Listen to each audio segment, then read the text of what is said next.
abot kayang merienda, turon de langka with caramel sauce.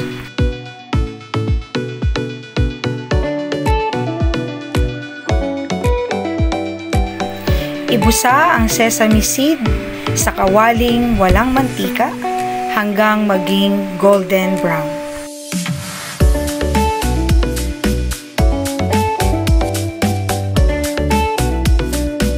Pagkaluto, iset aside. Ihalo ang tubig sa 2 kutsarang harina para ito ay magsilbing pandikit ng ating spring roll wrapper.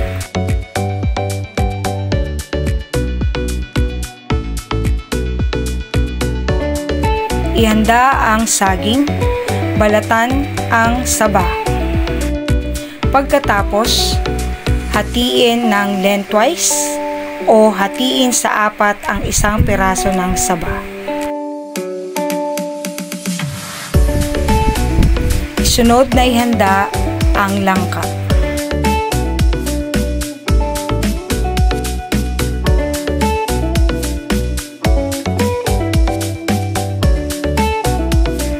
Balutin natin ang saging at langka gamit ang lumpia wrapper.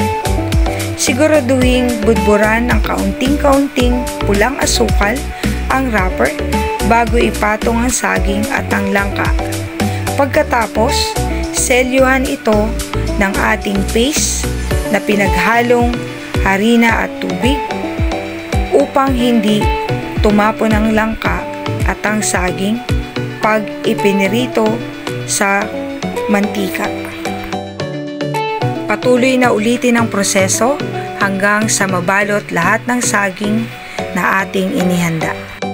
Pagkaraan sa separate na pan, maglagay ng 1 tasang puting asukal. Siguraduhin tuyo ang ating kawali pag ito ay ginawa. Hayaan lang na matunaw ang asukal sa mahinang apoy. Pagkatunaw ng asukal, dahan-dahang ilagay ang ating evaporated milk. Patuloy ang halo upang hindi mabuo, masunog ang ating caramel. Patuloy ang halo. Pagkatapos, lagyan ng butter ang mixture. Haluing mabuti at lagyan ng sesame seed.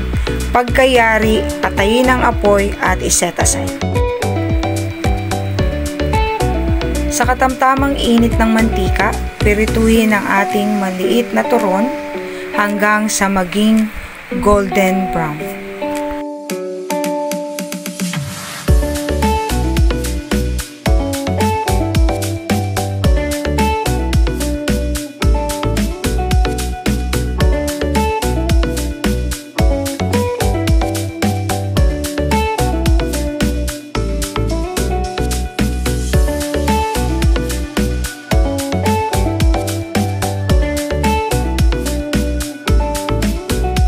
Pwede nang ihain ang ating turon sa isang lalagyan, paliguan ng caramel ang ating turon, or pwede namang nakaseparate ang sauce, depende sa inyong gusto.